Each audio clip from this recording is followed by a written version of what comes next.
mayor, firmaba una carta, le daba al monasterio, a la iglesia, le daba una cantidad de bienes, y el monasterio lo recibía, le daba la ración que le daba a cada monje todos los días, y cuando murieran los enterraban en el atrio de Santa María, ¿sí? A veces hay quien da la donación y dice, no, yo de entrada, pero si al final de mi día me pusiera mal y tal y que cual, entonces que me acojáis en vuestro monasterio y me deis de comer el pan y el vino, que es la fórmula que emplean para esto.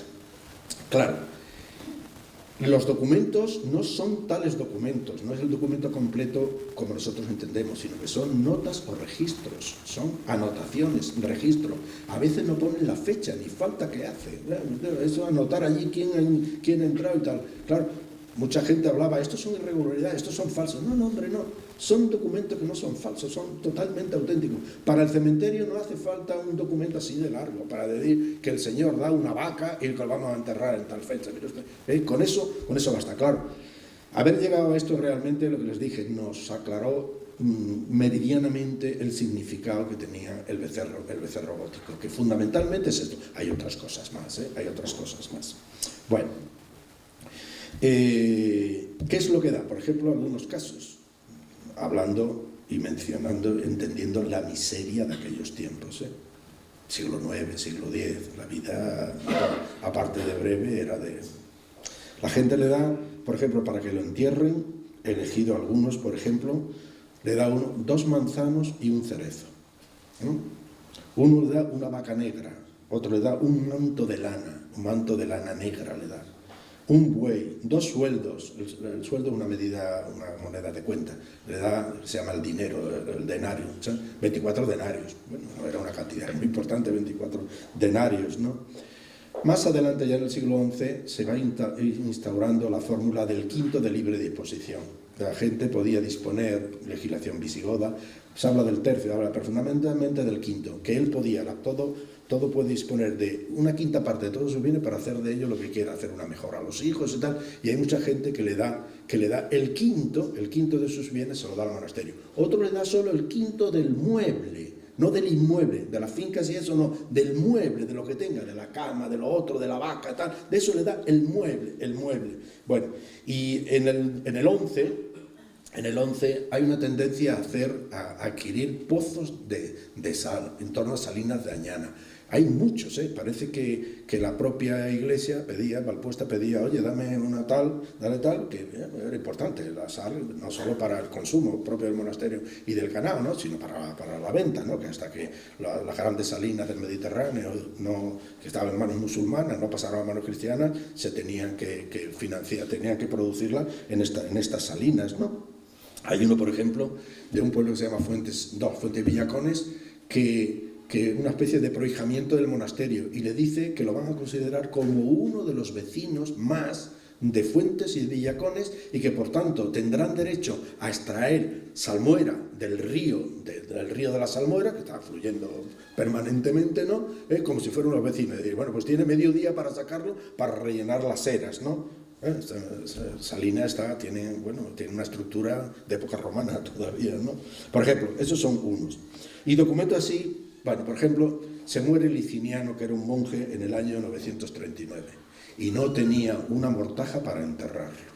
No tenía mortaja, lo iba a enterrar con la ropa, y en aquella época no había detergentes, ¿no?, diciendo esto, ¿no? Bueno, y al final los vecinos del pueblo se reúnen y le compran una mortaja, compran una mortaja, le dan una mortaja, bueno, ropa digna para enterrarlo, ¿no?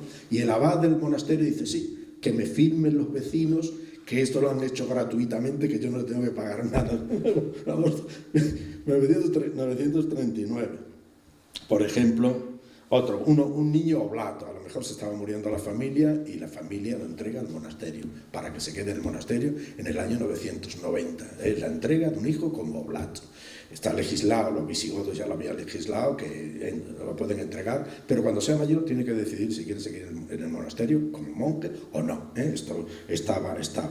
A un diácono, por ejemplo, en el 1121 le quitaron la condición de diácono. Un obispo de Tarragona lo quitó porque era hijo de un clérigo. por tanto no podía tener orden religiosa de ningún tipo, porque claro, su padre, el pecado del padre y tal y cual. Entonces se presenta allí en el monasterio y lo acoge como uno más, no como monje todavía, no sabemos cómo termina, ¿no? Otro caso de un matrimonio que resulta que eran primos y que llega un obispo y tal, con legislación eclesiástica y tal, y que se tienen que separar, porque son primos, ¿no? Con familia y todo. Entonces el documento se dirige y le dice, bueno, que hasta que puedan seguir unidos, hasta que el obispo y el vicario determinen, cuando lo vean en la causa, si ellos pueden seguir o tal y cual. Bueno, pensando que a lo mejor hay una vía para ello, ¿no? Y que les decía de la reparación de la iglesia. La reparación de la iglesia le dieron al que la hizo 200 sueldos, 50 en mano, 50 más otro dentro de 2 meses, y al final de la obra 100. Y además le dieron 3 fanegas de pan, 180 kilos de pan, bueno, de trigo y centeno, que se mezclaba todo, ¿no? 7 carneros, 6 tocinos, una cuba de vino de 4 palmos, una camisa y 2 guantes. Eso es el contrato por construir la iglesia. Lo que pasa es que por reparar la iglesia, lo que pasa es que no dicen qué consistía. Bueno, estos son los datos, porcentaje de tipo documental, compraventa. Miren, cartas de traditio, como ven, traditio, corporate y tal y cual, son en toda época, pero fundamentalmente en el siglo, vamos a ver alguna. Miren, carta de entrega. Esto es un ejemplo típico, 1104 y 1131. No tenemos datos para dar. In Dei nomine ego García López, et uxor mea Sancia García, espontáneas nostra voluntates, ut sit tradimus nostros corpus et animas ad atrium Sante Maria Virginis, valis composite, et suis clericis, cum omnia nostra, quinta, con una K, quinta de móvil, el quinto de la parte móvil, la quinta parte. Esta es una señora que se llama Munina de Terrazos y que esta tiene la fecha 1194. Espontánea voluntad, trado, mea anima, et mea era il loco que dicitur Quintana. Estos son era de sal, era de sal. Y era tal reinante rey Alfonso en Toledo, difunso de Alfonso VI, claro. O este otro dice Domingo Telle, espontánea voluntad, usitrado, corpus mea et anima, ad Santa María, eso es clericidad, mea quinta de móviles, pro remedio, ni fecha, ni nada. Esto es lo típico, aquí no hay más que esto. La constatación de que allí se ha muerto un señor y que ha dado orden de que la quinta de sus bienes, pues de libre disposición, él la dona al monasterio. Los falsos, que ya he dicho que se ha movido extraordinariamente. Hay autores, no especialistas, la verdad, no especialistas, que han hablado de que hay una documentación que no se puede manejar por la cantidad de falsos que hay. Un discípulo mío, Zabalza, que lo quiero yo mucho, Manuel Zabalza, hizo conmigo su tesis doctoral sobre la colección diplomática de los condes de Castilla, que hay mucha falsificación. Ahí hay Fernán González, me lo cogen, venga, que me falsifique, el Fernán González. Bueno, y tiene un trabajo sobre ella hablando de falsificaciones y alteraciones y tal, que no se sostiene. Ya le reñí, le dije, a ver, podía haber dicho, ya te hubiera dicho por dónde iban los tiros. Bueno, nosotros ha sido tema que nos preocupó mucho, le dimos mucha vuelta y tal y cual, y en conjunto solo hay 3, según entendemos, 3 documentos falsos, 2 falsísimos, y el otro apañado. El documento falsísimo es el primero. Es la narración de la creación del obispado de la Apuesta, del obispo Juan. Está copiado en una letra que los paleógrafos tipo García Villada y mi antecesor en la cátedra Arribas, Filemón Arribas, lo dieron por bueno, lo datan en el siglo X. Y es que este copista, este falsificador, debió tener documentación del siglo X a mano y nos hace escrituras, letras que eran insólitas ya en el siglo XI. Por ejemplo, esto a José Antonio que está interesado en esto, mira la G de tipo uncial, de equipo semiuncial que hay ahí, el ego, ¿lo ves? Ego Johannes, ¿no? ¿Ves la G? Totalmente, esto es insólito, esto no se usa ya. Esto hubo una época, en época visigoda, el siglo termina en el año 700, la época visigoda, sí se usaba, pero a partir de ahí nosotros hacemos una G que es una cabecita aquí, te hace así y se cierra aquí, y al final es un 8. es un 8. Esta G no ocurre. Es decir, una serie de rasgos que dieron lugar a que hubiera paleógrafos que entendieran que eran del siglo X, no del año 804, 807. ¿No? Lo general 804, 807 es propuesta de José Antonio Fernández Flores. La fecha, todo es un abracadabra, ¿eh? Debíamos de haber dicho, mire, esto da lo mismo la fecha que le pongamos, ¿eh? Porque no casa nada. Lo más razonable hubiera el Alfonso por las cosas, el Alfonso III, ¿verdad? Pero claro, como habla de los inicios y tal, pues hay que llevarlo al siglo VIII.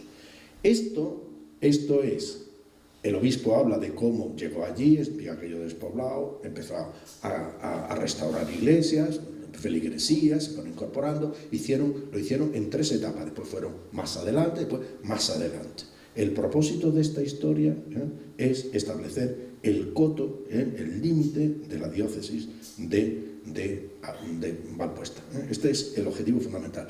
Y la parte final del documento es cuando dice que eso él lo dona a su iglesia, lo dona a la iglesia y a sus clérigos. Y esto es históricamente así.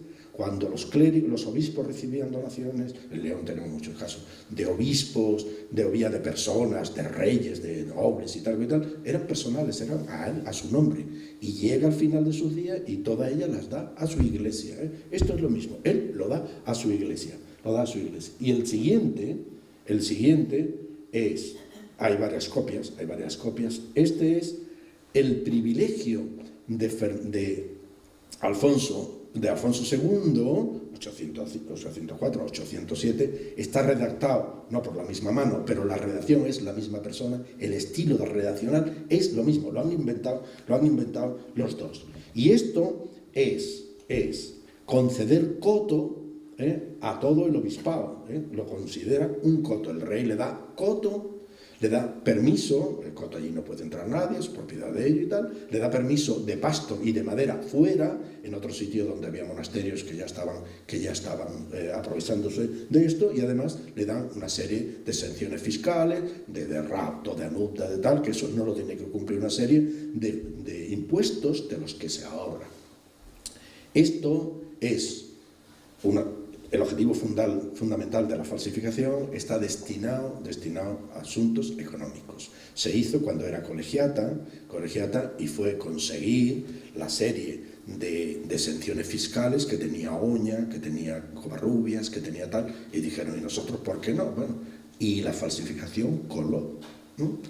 En tiempos de Fernando III ya lo confirmó en un privilegio rodado. Fernando III, el santo, al principio del 13, coge y traslada el documento de Alfonso II, y se fueron confirmando sucesivamente hasta Felipe IV. Coló, y estuvieron los canónigos de Valpuesta disfrutando de todos los privilegios.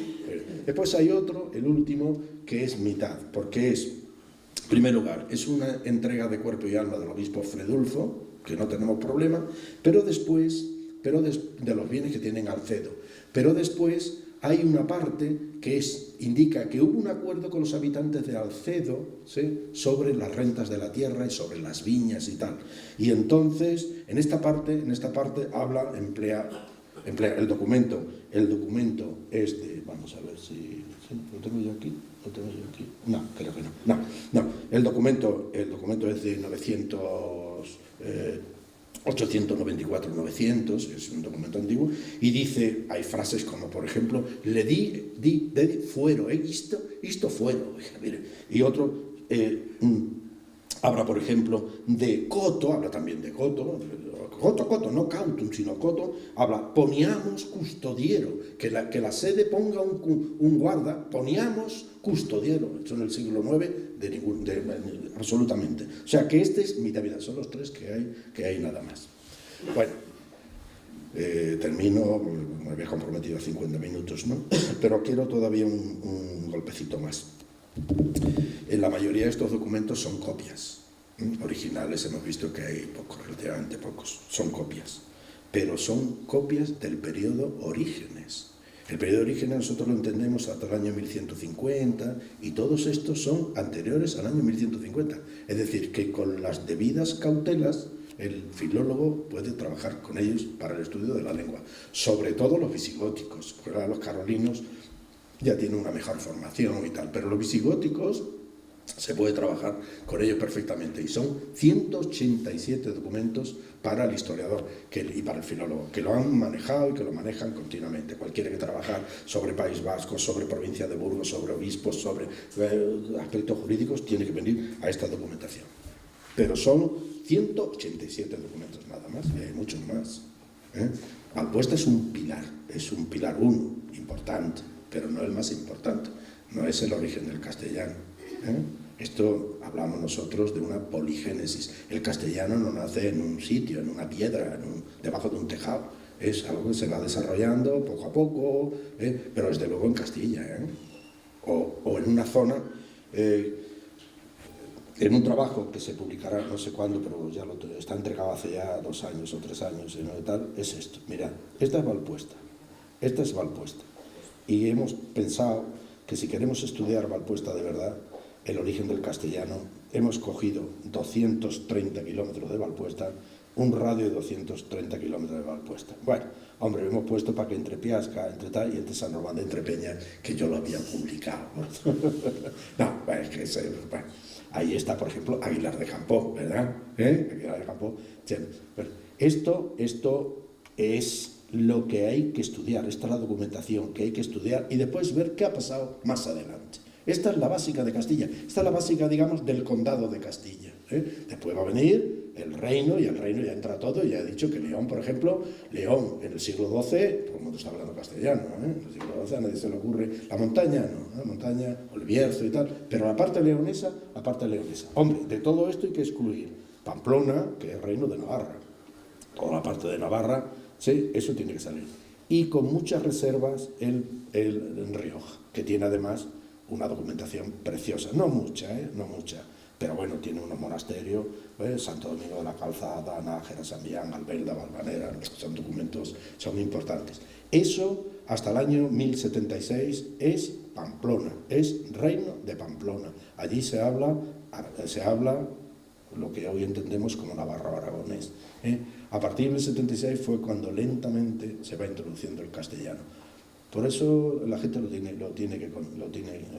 que contemplarlo, hay que contemplarlo. Y hay que matizarlo, hay que ver. Esto, pero inicialmente es una idea que tenemos que trabajar con ella. Y esto es el catálogo de los documentos que nosotros tenemos disponibles. En Burgos, por ejemplo, Salvador de Oña, en línea recta de Valpuesta, dista 28 kilómetros. Y el Salvador de Oña tiene una documentación absolutamente preciosa. Tiene originales abundantes, no muchos, pero bueno, en total tiene 258 documentos hasta mediados del siglo XII, hasta 1150, 258 documentos. Y hay copias que tienen tanto valor como el propio original, hay copias contemporáneas, preciosas. La documentación es realmente preciosa. Catedral de Burgos ya tiene menos, ¿no? Tiene menos, ¿no? Bueno, tiene menos, pero bueno, todavía tiene, para el 11 y para el 12 tiene documentación. El municipio de Burgos, San Juan de Burgos, bueno, ahí viene San Pedro de Cardeña, tiene un cartulario, pero un cartulario antiguo, lo van a publicar José Antonio Fernández Flores, ¿sí?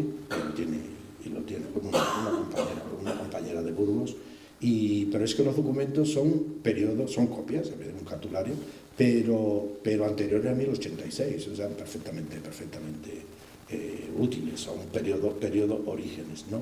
Ahí está Palencia, Aguilar de Campoo, tiene poco, tiene cartulario, originales de esta época, tiene poco, pero lo tiene. San Román de Pereña tiene 23, San Salvador, Santo Toribio y Piasca. Piasca es una documentación preciosa.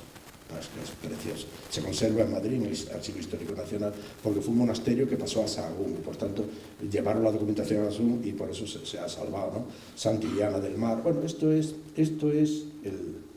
y después viene Rioja con la reserva y aparte.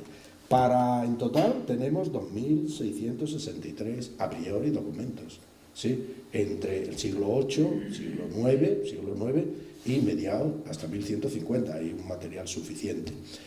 Al Instituto Castellano Leonés, antes de la crisis, se le propuso un tema de trabajo de esto, para empezar, lo ha dicho Gonzalo Santonja, ¿no? Que bueno, se va a hacer Cardeña, pero que se pensaba entrar en Oña y bueno, ahora con la crisis se ha parado. Pero si queremos trabajar sobre seguro, no sobre arena, sino sobre roca, hay que hacer ediciones modernas de estos documentos, que muchos de ellos pues se hicieron a principios del siglo XX con unos criterios y tal, y con problemas. Por ejemplo, el fondo de Covarrubias, precioso el fondo de Covarrubias también. Bueno, faltan 100 documentos, han desaparecido. No lo saben, no está publicado, eso no está publicado todavía. Pero cuando me he metido en ello, oiga, que aquí fui buscando un documento nada más, para llevarlo a México. Fuimos a la Feria de Guadalajara, ¿no? Que queríamos, hicimos una exposición de facsímiles y tal, y había un documento muy simpático y tal, que aquí no está, bueno, tal. Bueno, indagamos y tal y que cual, faltan 100 documentos de los editados por el padre Serrano a principios del siglo XX. Y no hay manera, en Silos no está y tal. Bueno, pero el fondo aún, lo poco que queda, pero fíjense, de los documentos de Covarrubias, la parte antigua son 20. Bueno, pues de esta parte antigua, unos cuantos han desaparecido, ¿no? 20. Lo importante es todo, ¿no? Una zona y tal. Bueno, algún día a lo mejor esto se puede llevar a cabo. Hombre, yo creo que el esfuerzo merece la pena, y más en estos temas donde nos estamos jugando orígenes del nacimiento de la lengua que hablamos 400 millones de habitantes. Venga, gracias.